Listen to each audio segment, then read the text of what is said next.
This is African American History is American History. Welcome. I'm your host, Harlan Kearsley.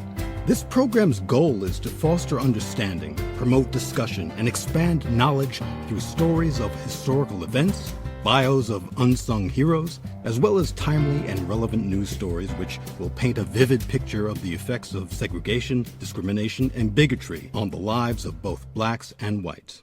Comparisons will be made between the many racially fractured periods of American history and what's going on right now. Slavery was abolished just 150 years ago. Jim Crow only 50 years ago.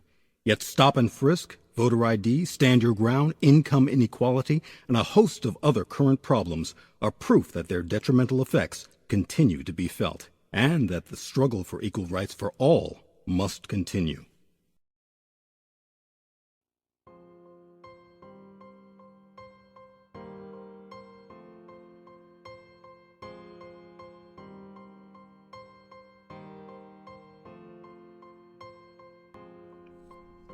Just think about it.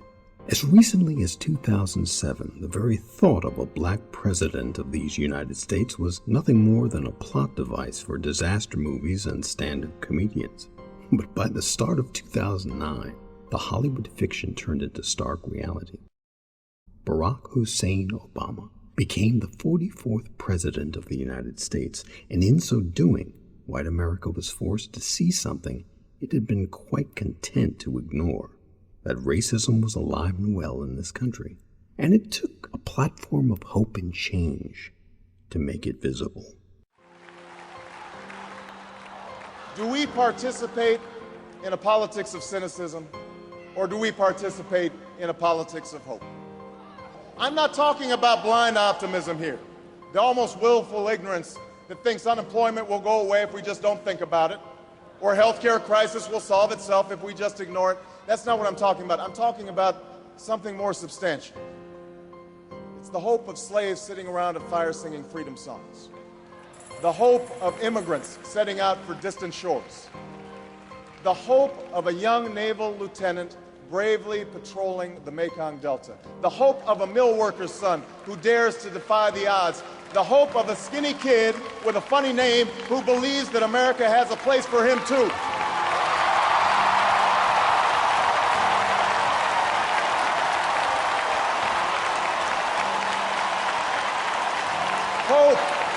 Hope in the face of difficulty, hope in the face of uncertainty, the audacity of hope. In the end, that is God's greatest gift to us, the bedrock of this nation, a belief in things not seen, a belief that there are better days ahead. I believe that we can give our middle class relief and provide working families with a road to opportunity.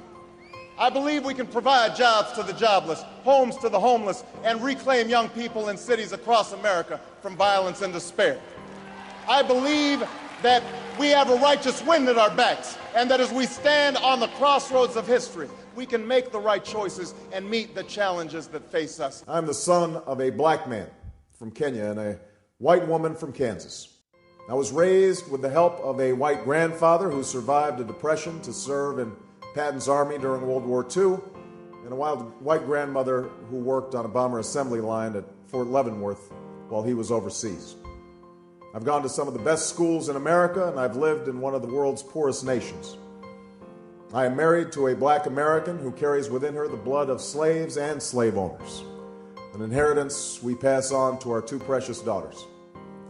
I have brothers, sisters, nieces, nephews, uncles, and cousins of every race and every hue scattered across 3 continents. And for as long as I live, I will never forget that in no other country on earth is my story even possible. Our Constitution is a remarkable, beautiful gift. But it's really just a piece of parchment. It has no power on its own. We, the people, give it power. We, the people, give it meaning with our participation and with the choices that we make and the alliances that we forge. Whether or not we stand up for our freedoms, whether or not we respect and enforce the rule of law. That's up to us. America's no fragile thing, but the gains of our long journey to freedom are not assured. In his own farewell address, George Washington wrote that self-government is the underpinning of our safety, prosperity, and liberty. But from different causes and from different quarters, much pains will be taken to weaken in your minds the conviction of this truth.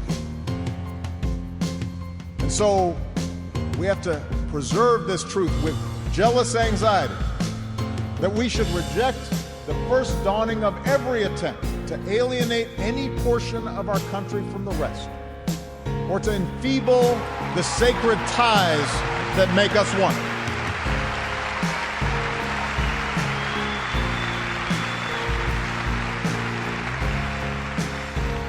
America, we weaken those ties when we allow our political dialogue to become so corrosive that people of good character aren't even willing to enter into public service. So coarse with rancor that Americans with whom we disagree are seen not just as misguided, but as malevolent. We weaken those ties when we define some of us as more American than others, when we write off the whole system as inevitably corrupt, and when we sit back and blame the leaders we elect without examining our own role in electing them.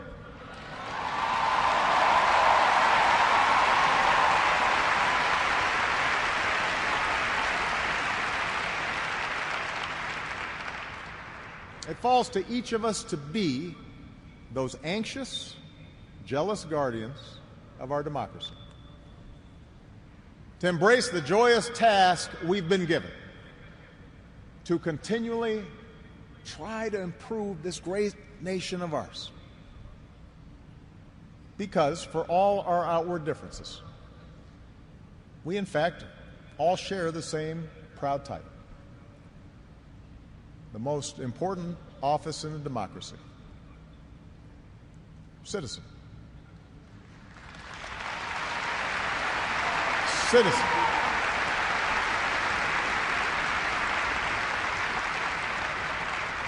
So you see, that's what our democracy demands. It needs you. Not just when there's an election, not just when your own narrow interest is at stake, but over the full span of a lifetime.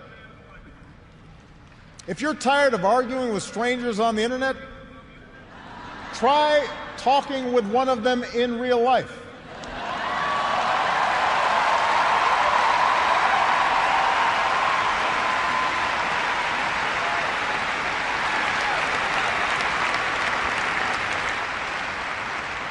If something needs fixing, then lace up your shoes and do some organizing.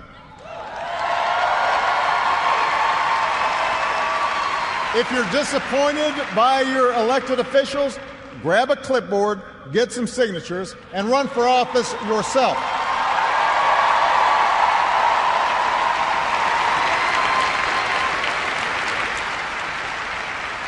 Show up. Dive in. Stay at it. Sometimes you'll win. Sometimes you'll lose. Presuming a reservoir of goodness in other people, that can be a risk. And there will be times when the process will disappoint you. But for those of us fortunate enough to have been part of this work and to see it up close, let me tell you, it can energize and inspire. And more often than not, your faith in America and in Americans will be confirmed. Mine sure has been. Over the course of these 8 years, I've seen the hopeful faces of young graduates and our newest military officers. I have mourned with grieving families, searching for answers, and found grace in Charleston Church. I've seen our scientists help a paralyzed man regain his sense of touch. I've seen wounded warriors who at points were given up for dead walk again. I've seen our doctors and volunteers rebuild after earthquakes and stop pandemics in their tracks. I've seen the youngest of children remind us through their actions and through their generosity of our obligations to care for refugees or work for peace. And above all, to look out for each other.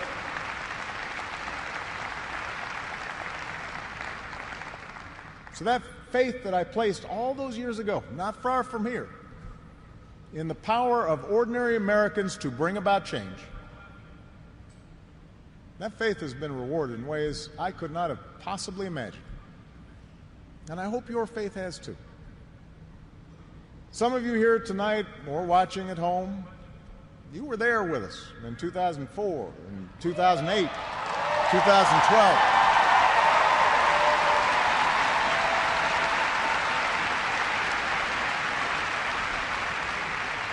Maybe you still can't believe we pulled this whole thing off. Let me tell you, you're not the only ones. Michelle,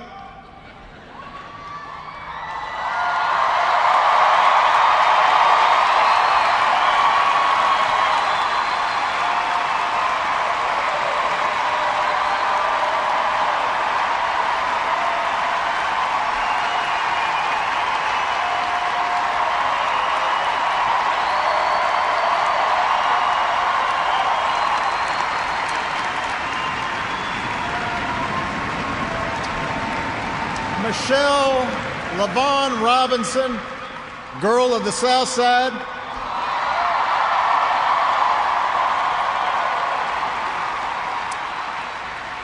For the past 25 years, you have not only been my wife and mother of my children, you have been my best friend.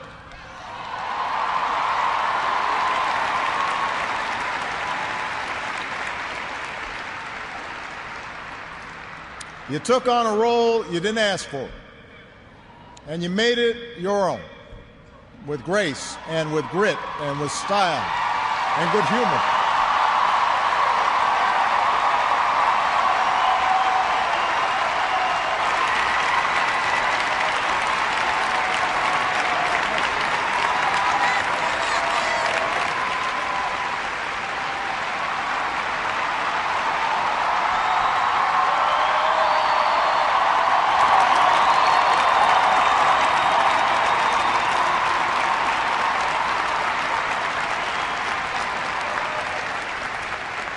You made the White House a place that belongs to everybody.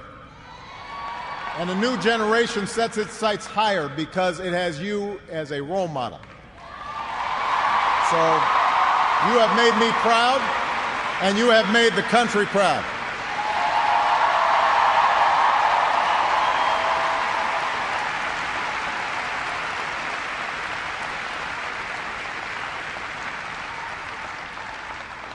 Malia and Sasha, under the strangest of circumstances, you have become two amazing young women. You are smart and you are beautiful, but more importantly, you are kind and you are thoughtful and you are full of passion. And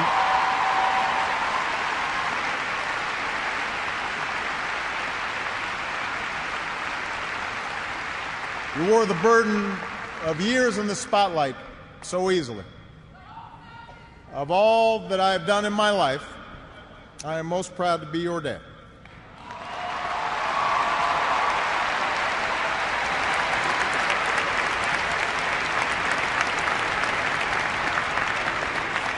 To Joe Biden,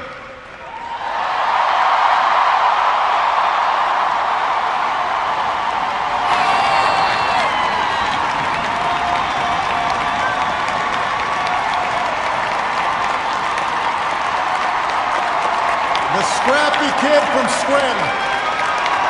who became Delaware's favorite son. You were the first decision I made as a nominee, and it was the best. Not just because you have been a great vice president, but because in the bargain I gained a brother. And we love you and Jill like family, and your friendship has been one of the great joys of our lives.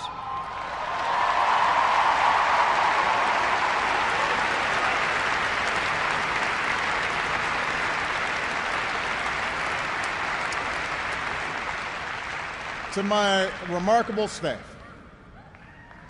for 8 years, and for some of you a whole lot more, I have drawn from your energy, and every day I try to reflect back what you displayed: heart and character and idealism.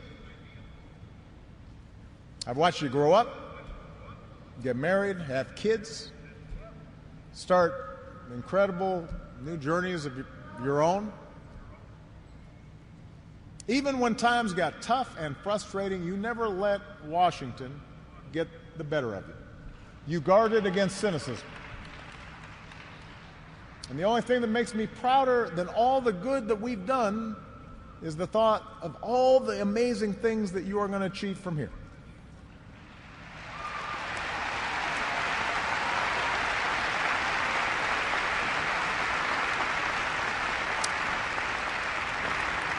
And to all of you out there, every organizer who moved to an unfamiliar town, every kind family who welcomed them in, every volunteer who knocked on doors, every young person who cast a ballot for the first time, every American who lived and breathed the hard work of change, you are the best supporters and organizers anybody could ever hope for, and I will be forever grateful.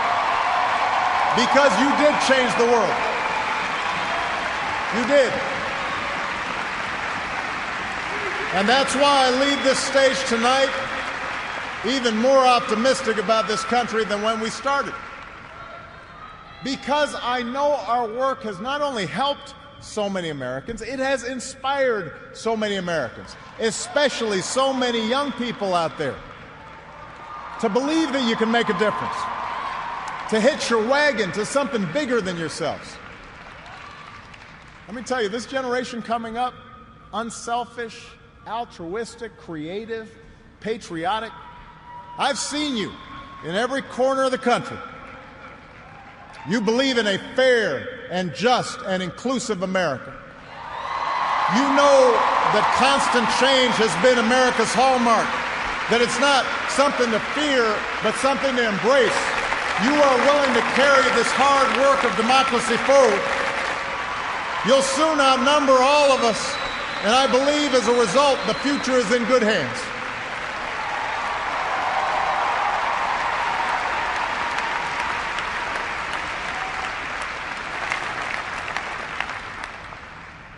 My fellow Americans, it has been the honor of my life to serve you. I won't stop. In fact, I will be right there with you as a citizen for all my remaining days. But for now, whether you are young or whether you're young at heart, I do have one final ask of you as your president. The same thing I asked when you took a chance on me 8 years ago. I'm asking you to believe, not in my ability to bring about change, but in yours.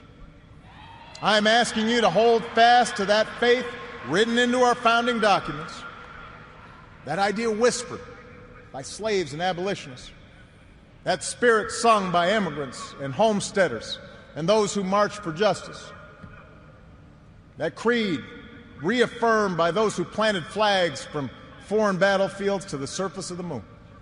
A creed at the core of every American whose story is not yet written. Yes, we can. Yes, we did. Yes, we can. Thank you. God bless you. May God continue to bless the United States of America.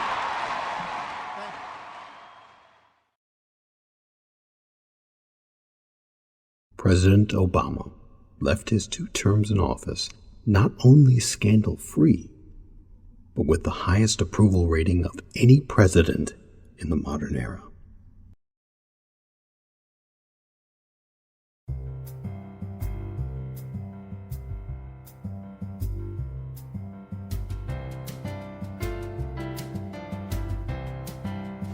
This has been African American History is American History. I'm Harlan Kearsley. Thank you for listening, and remember, none of us can truly embrace the future until we first confront the past.